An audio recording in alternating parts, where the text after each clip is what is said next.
Entonces nos quedamos en tracción lumbar.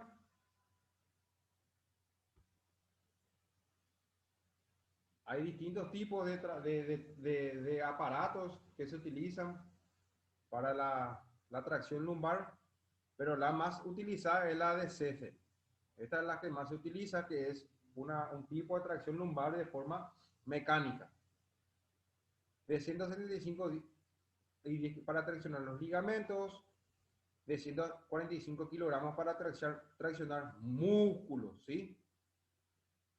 Y sobre todo el fenómeno de la vida intradiscal, o sea, del volver a orientar, ¿sí? Ese disco intervertebral desplazado a su posición original o su posición de origen.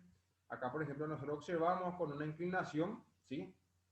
Donde el paciente se encuentra en decúbito prono, ¿sí? Con una orientación o una inclinación de aproximadamente 20 grados hacia arriba o puede ser 20 grados hacia abajo, donde acá hay un sistema de poleas con una faja que se encuentra ubicada a nivel lumbar, ¿sí?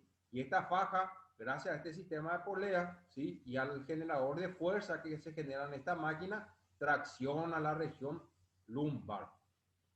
Acá vemos otra posición, otro tipo de tracción lumbar con el paciente con una semiflexión tanto de cadera y de la rodilla, pero con el paciente en decúbito supino, ¿sí? Donde presenta acá hay un sistema de polea y la máquina generadora de la fuerza. Acá nosotros programamos la fuerza que se mide en Newton para realizar la tracción lumbar.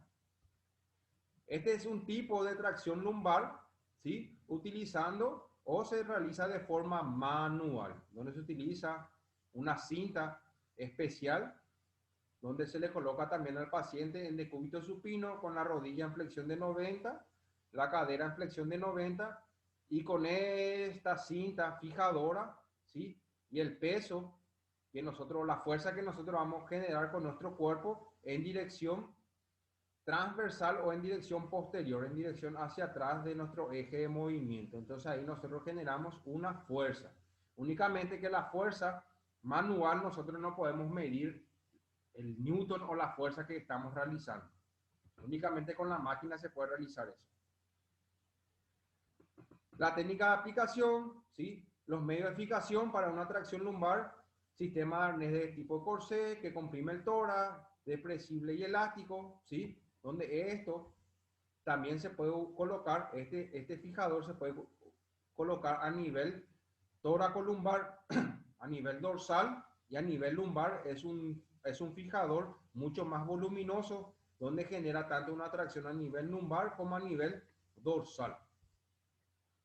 La posición del paciente dependiendo de qué nosotros queremos estirar. En esta posición con la rodilla en flexión de 90 y la cadera en flexión de 90, o esta posición que vemos aquí, nosotros solamente podemos elongar la región lumbar. Pero en esta posición, más bien una posición de cúbito prono o de cúbito supino, con la rodilla completamente extendida, ahí sí nosotros podemos estirar o traccionar la región dorsal también.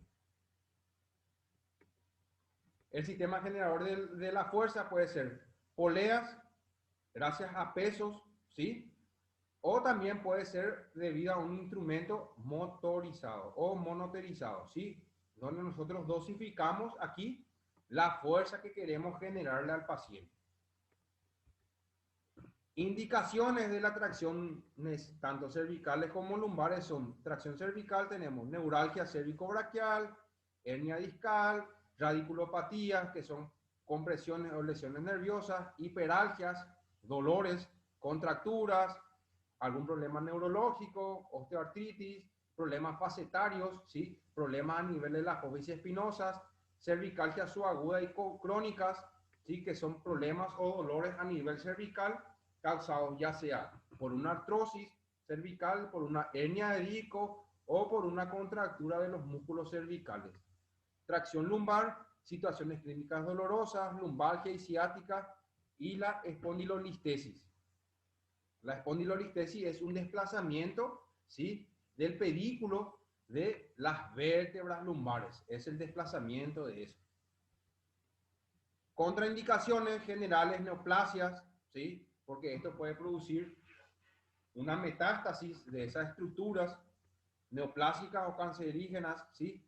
Espondilolisis, que ya es una fractura del pedículo de las vértebras lumbares, inflamación infecciosa, osteoporosis, osteomalacias que se producen en los adolescentes, enfermedad de Paget, que es una enfermedad también que afecta al tejido óseo de las vértebras, produciendo una degeneración y una disminución de la concentración de calcio, y por ende el hueso se vuelve mucho más blando. Antecedentes traumáticos, cirugías raquídeas y tóraco-abdominales, patología medular y meningia, sobre todo patologías meningia, en los síndromes meningios donde el paciente presenta una meningitis por una infección bacteriológica, que es el meningococo. A nivel lumbar, insuficiencia respiratoria, insuficiencias cardíacas, problemas del corazón, úlceras, ¿sí? A nivel de la piel, hernias del hiato o de la aorta, ¿sí? Aneurisma de la aorta, en embarazada está contraindicado las tracciones lumbares. A nivel cervical, artrosis temporomandibular, ¿sí? Porque en el arnés de Zaire, en el arnés que se hace a este nivel, si el paciente presenta artrosis, ¿sí? Eso va a generar una mayor compresión de esta región temporomandibular y por ende el cartílago se va a desgastar mucho más rápido. Malformaciones del raquis cervical, ¿sí? Artritis reumatoidea, porque estas artritis reumatoideas afectan a los ligamentos, ¿sí? De las articulaciones, y si hay una afectación de los ligamentos, ¿qué va a pasar? Si nosotros hacemos una tracción, podemos llegar a romper esos ligamentos. Insuficiencia arterial vértebrovascular o carotídea, o sea, son aquellas insuficiencias que el paciente presenta en la arteria carótida que se encuentra a nivel cervical, ¿sí? Y si nosotros hacemos una tracción cervical, ¿qué va a producir? Va a producir una alteración en el flujo sanguíneo, ¿sí? Que va al cerebro, y eso le puede producir al paciente mareo. Inclusive el paciente también se puede desmayar. Bueno, ahí terminamos con la tracción lumbar. ¿Se entendió bien? ¿Alguna pregunta con la tracción? ¿Se entendió bien? ¿Ok? Bueno, y ahora vamos a la última.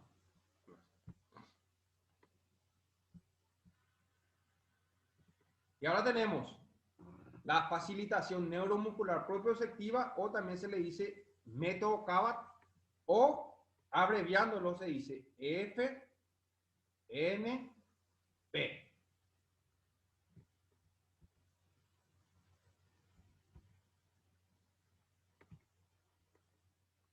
La facilitación neuromuscular propioceptiva es un método integral, tratamiento dirigido a la globalidad, no a un segmento ni problema específico. Se realizan movimientos integrados y funcionales. O sea, el FNP, o la facilitación neuromuscular propioceptiva, se realizan movimientos de forma global.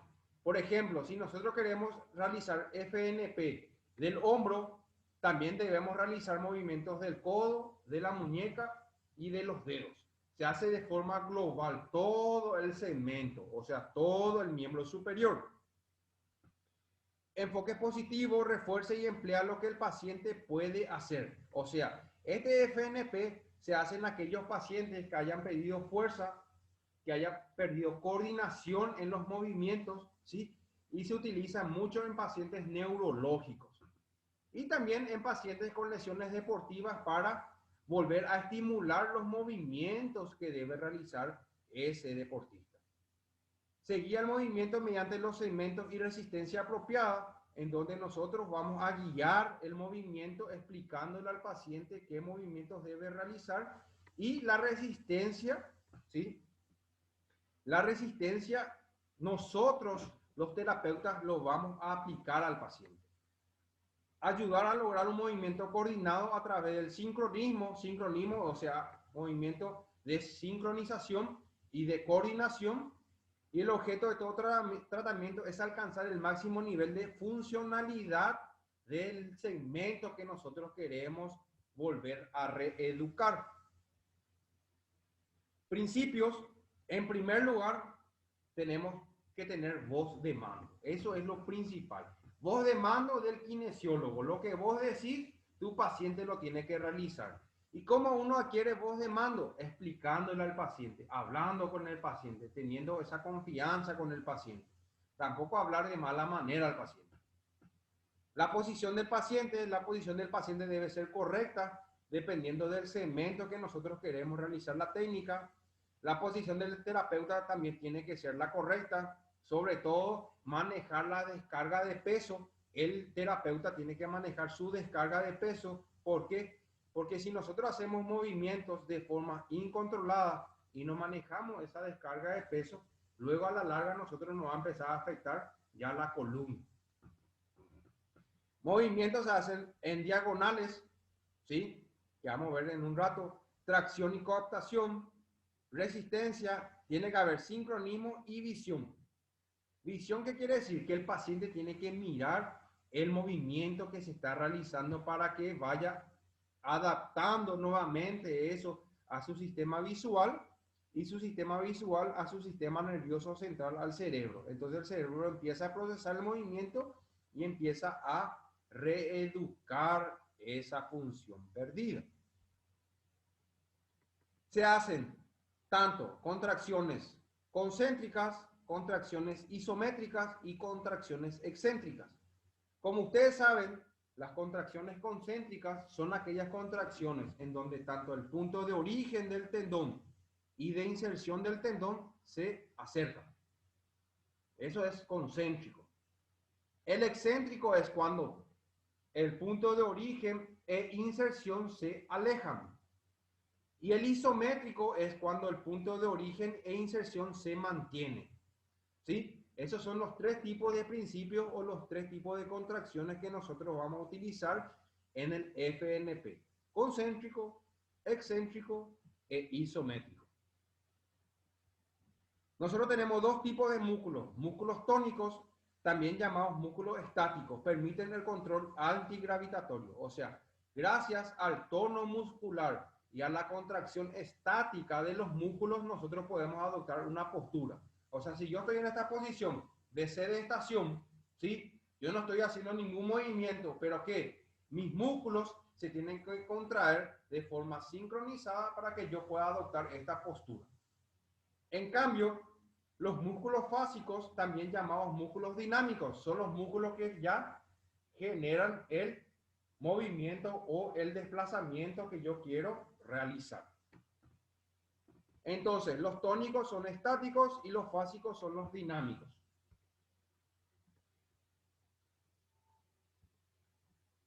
Para esta técnica tiene que haber una estabilidad y se tienen que trabajar las cadenas musculares. Hay cadenas musculares que son cadenas musculares anteriores, cadenas musculares posteriores, cadenas musculares laterales, cadenas musculares cruzadas, ¿sí?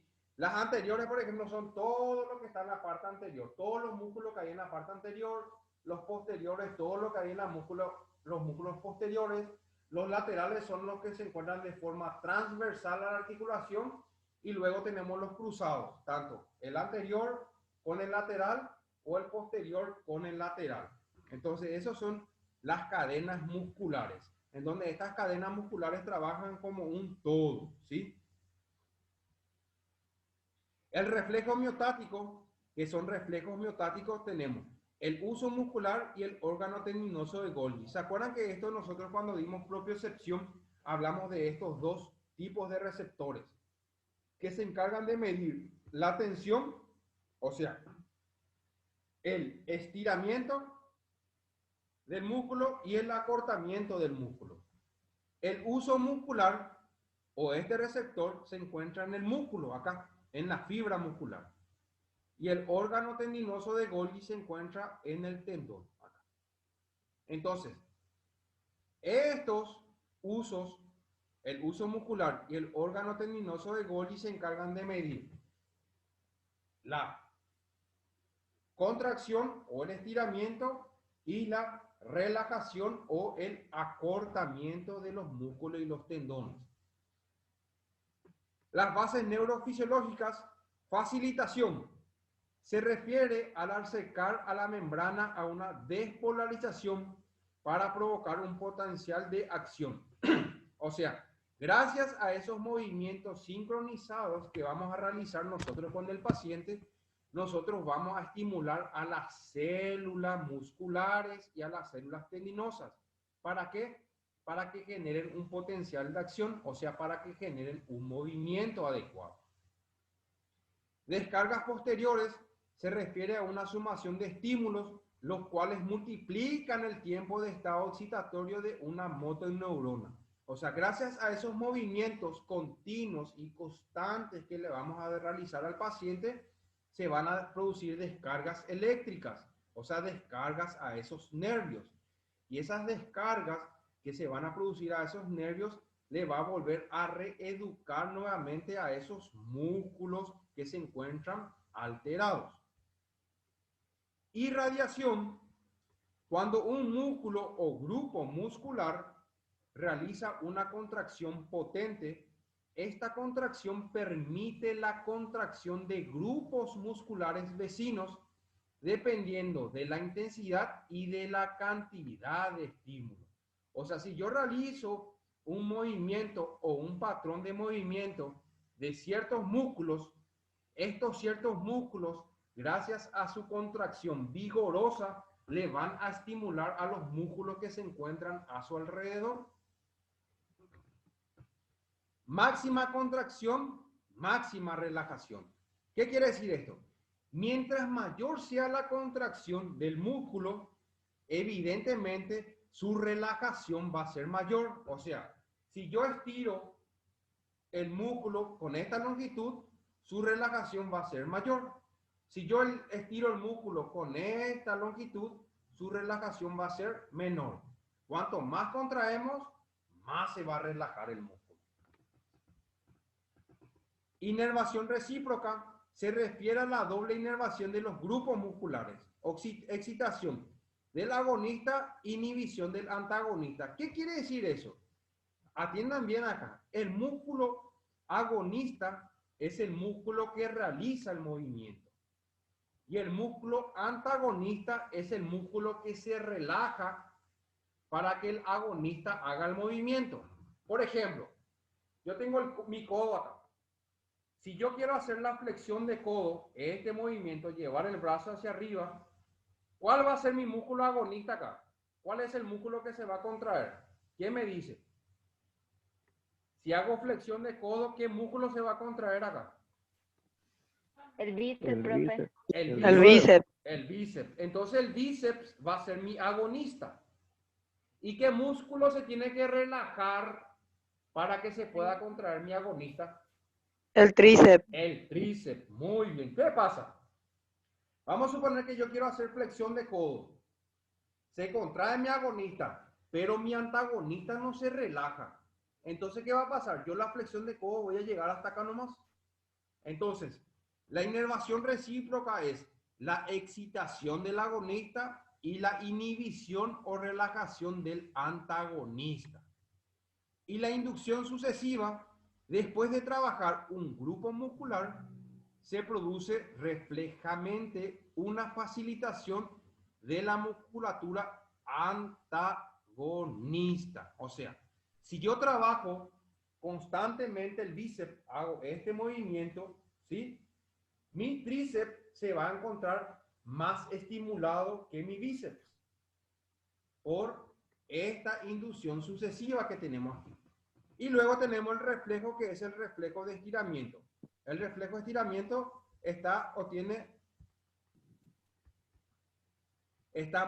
tiene mucho que ver con el reflejo miotático. O sea, gracias a estos órganos tendinosos que vemos aquí.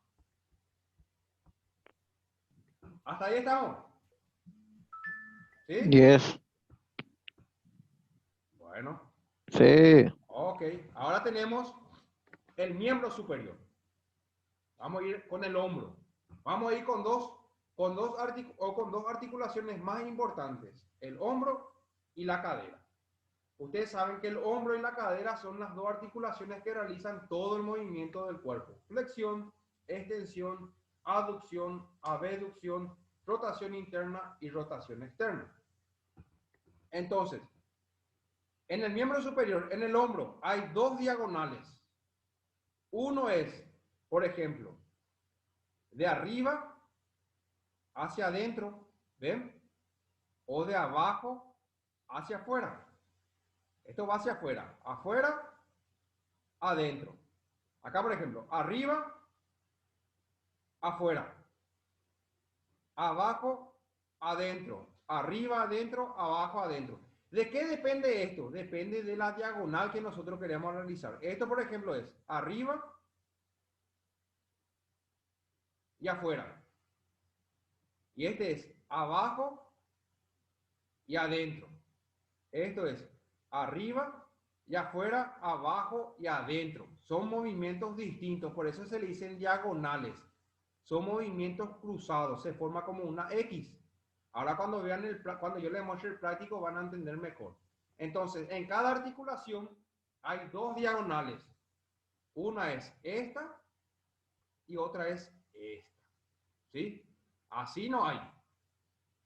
Es arriba y abajo y arriba y afuera. ¿Sí? O arriba adentro, este es arriba adentro, arriba afuera. ¿Sí? Hay tres pivotes, proximal, medial y distal.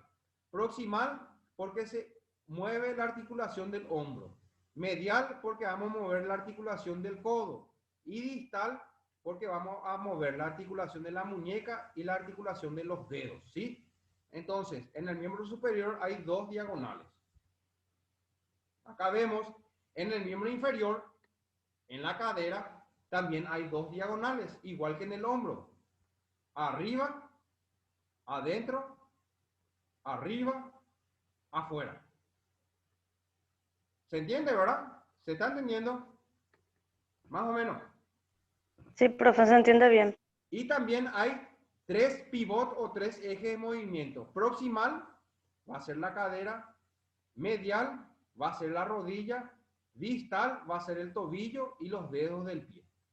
¿Sí? Entonces, tanto en el hombro como en la cadera hay dos diagonales cruzadas. Uno es arriba y afuera y otro es arriba y adentro. Lo mismo ocurre para la cadera. Y acá tenemos los patrones de movimientos del miembro superior, dependiendo de la diagonal que queremos hacer. Por ejemplo, ahí no sé cómo le voy a explicar. Por ejemplo, nosotros podemos partir. ¿Sí? Podemos partir acá de una flexión de hombro, de una abducción de hombro y de una rotación externa del hombro. ¿Se entiende? Vamos a partir de una flexión de hombro, abducción de hombro y rotación externa del hombro. Ese hombro, ese hombro. Ahora, en el codo, vamos a partir de una supinación. En la muñeca, de una extensión de muñeca y extensión de dedos. Entonces, vamos a partir. A ver si puedo mostrar acá. Vamos a partir de una flexión de hombro. Primero tenemos flexión. Esto es flexión. Flexión de hombro. Supinación. Así. Extensión de muñeca. Y extensión de los dedos. Así. Así vamos a partir nosotros. Esa es la posición. Flexión de hombro, abducción de hombro, rotación externa de hombro. ¿Sí? Supinación del codo, extensión de la muñeca y extensión de los dedos. Entonces, ¿qué vamos a hacer nosotros? Nosotros vamos a pedir al paciente que haga, si estamos en esta posición, tiene que hacer la diagonal hacia acá. De arriba hacia adentro. Arriba hacia adentro. ¿Ven? Entonces, partiendo de esa posición, nosotros ¿qué tenemos que hacer? ¿Cuál es el movimiento contrario de la flexión de hombro? La extensión. ¿Cuál es el movimiento contrario de la abducción? La aducción. ¿Cuál es el movimiento contrario de la rotación externa? La rotación interna. ¿Cuál es el movimiento contrario de la supinación? La pronación. ¿Cuál es el movimiento contrario de la extensión de la muñeca? Flexión de muñeca. ¿Cuál es el movimiento contrario de la extensión de dedos? Es flexión de dedos.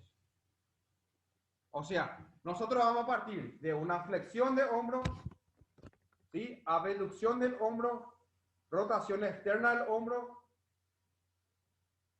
Rotación externa es llevar el pulgar hacia afuera, ¿sí? Rotación externa del hombro, supinación del antebrazo, extensión de la muñeca y extensión de los dedos. ¿Y ahora qué vamos a volver? Vamos a volver a una extensión del hombro, aducción del hombro, rotación interna del hombro, subpronación del antebrazo, flexión de la muñeca y flexión de los dedos.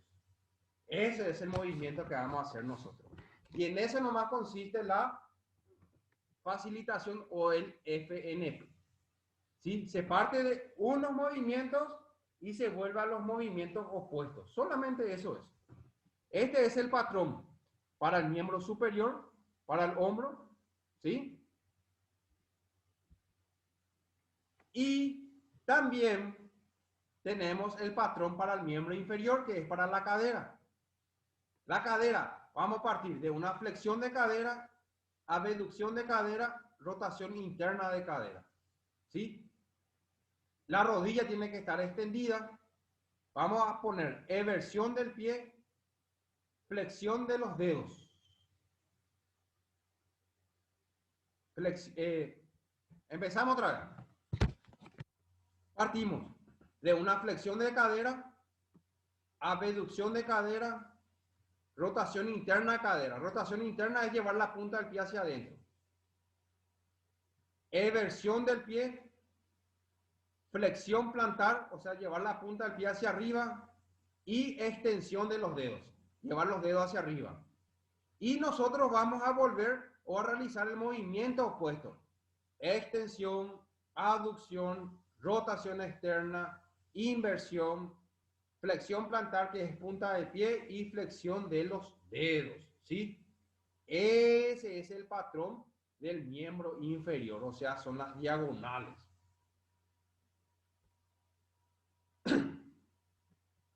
Acá, por ejemplo, nosotros vemos un patrón del miembro inferior, acá, de la cadera, ¿sí? Acá, por ejemplo, nosotros podemos ver que hay una flexión de cadera, hay una abducción de cadera, una rotación externa de cadera, ¿sí? Una flexión dorsal de tobillo, una eversión del pie, una flexión de los dedos, y nosotros volvemos al movimiento opuesto. O sea, de esta posición llevamos a esta posición. Simplemente eso es el FNP.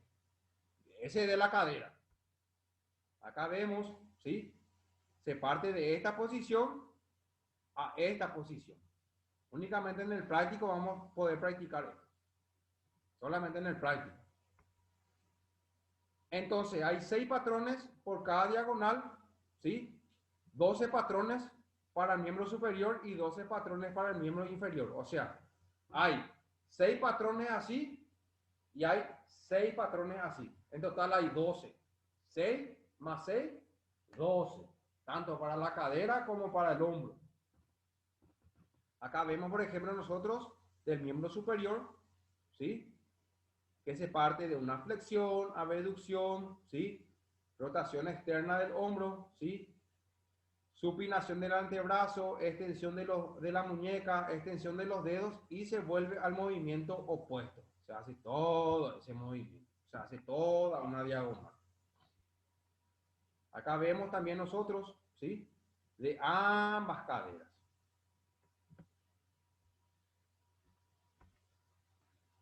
Acá vemos también nosotros del miembro superior, y generalmente los patrones se hacen con el paciente en decúbito supino, boca para arriba.